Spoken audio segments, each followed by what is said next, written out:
Hi viewers, welcome to Filmibeat. Karishma Kapoor మాజీ భర్త దివంగత సంజయ్ కపూర్ ఆస్తి వ్యవహారం కొత్త మలుపు తిరిగింది. ఆయనకు చెందిన 30,000 కోట్ల రూపాయల ఆస్తి కోసం వివాదం జరుగుతున్న సంగతి తెలిసిందే. అయితే ఈ విషయంపై సంజయ్ కపూర్ మొదటి భార్య కరిష్మా కపూర్ పిల్లలు ఢిల్లీ హైకోర్టును ఆశ్రయించారు. తమ తండ్రి ఆస్తిలో తమకు కూడా వాటా కావాలని కోర్టులో పిటిషన్ వేశారు. సంజయ్ కపూర్ మూడవ భార్య అయిన ప్రియా కపూర్ తమకి ఆస్తి దక్కకుండా చేస్తోందని ఈ పిటిషన్లో కరిష్మా కపూర్ పిల్లలు పేర్కొన్నారు. ఈ మేరకు ప్రియా కపూర్ తప్పుడు వీలునామా సృష్టించిందని ఇందులో ఆరోపించారు. ఆస్తి మొత్తాన్ని తన ఆధీనంలోకి తెచ్చుకోవాలని ఆమె కుట్ర చేస్తున్నట్లు పిటిషన్లో ప్రస్తావించారు. కరిష్మా కపూర్ సంజయ్ కపూర్ 2003లో వివాహం చేసుకుని 2016 వరకు అంటే 13 సంవత్సరాల పాటు వివాహ బంధంలో కలిసి ఉన్నారు. ఆ తర్వాత ఈ జంట విడాకులు తీసుకున్నారు. వీరికి ఒక కుమారుడు, ఒక కుమార్తె ఉన్నారు.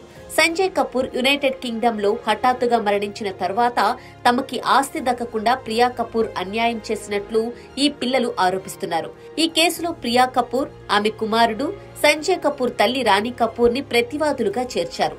ఇక వీలునామాను అమలు చేసే వ్యక్తి శ్రద్ధా సూరి మార్వా కూడా ఈ కేసులో ప్రతివాదిగా ఉన్నారు.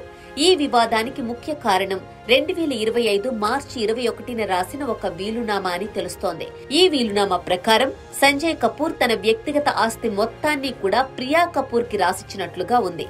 తమ సవతి తల్లి ప్రియా కపూర్ 2 వ్యక్తులతో కలిసి ఈ కుట్ర చేసిందని కరిష్మా కపూర్ పిల్లలు ఆరోపిస్తున్నారు. దినేష్ అగర్వాల్, నితిన్ శర్మ అనే 2 వ్యక్తులతో కలిసి ప్రియా కపూర్ ఈ వీలునామాను సృష్టించిందని వారు ఆరోపిస్తున్నారు.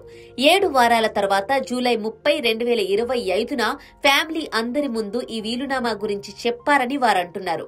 ఈ వీలునామా నకిలీదని, అందుకే తమకి కనీసం దాని కాపీ కూడా ఇవ్వలేదని పిటిషన్ లో పేర్కొన్నారు. ప్రియా కపూర్ ప్రవర్తన చూస్తుంటే సంజయ్ కపూర్ ఆస్తి మొత్తాన్ని తానే దక్కించుకోవాలని చూస్తున్నట్లు ఉందని ఆరోపించారు.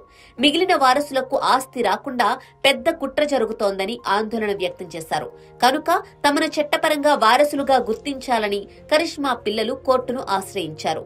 తమ తండ్రికి చెందిన ప్రతి ఆస్తిలోనూ 5 వంతుల్లో 1 వంతు తమకు వాటా ఇవ్వాలని అభ్యర్థించారు. ఈ విషయం పరిష్కారమయ్యే వరకు సంజయ్ కపూర్ వ్యక్తిగత ఆస్తులను ఫ్రీజ్ చేయాలని కోర్టును కోరారు.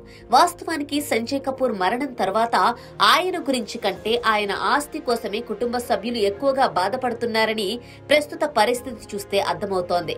ఇక ఇప్పుడు కరిష్మా పిల్లలు తమ వాటా కోసం కోర్టును ఆశ్రయించడంతో ఈ వివాదం మరింత ముదిరింది. మరి కోర్టు ఈ విషయంలో ఎలా స్పందిస్తుందో చూడాలి.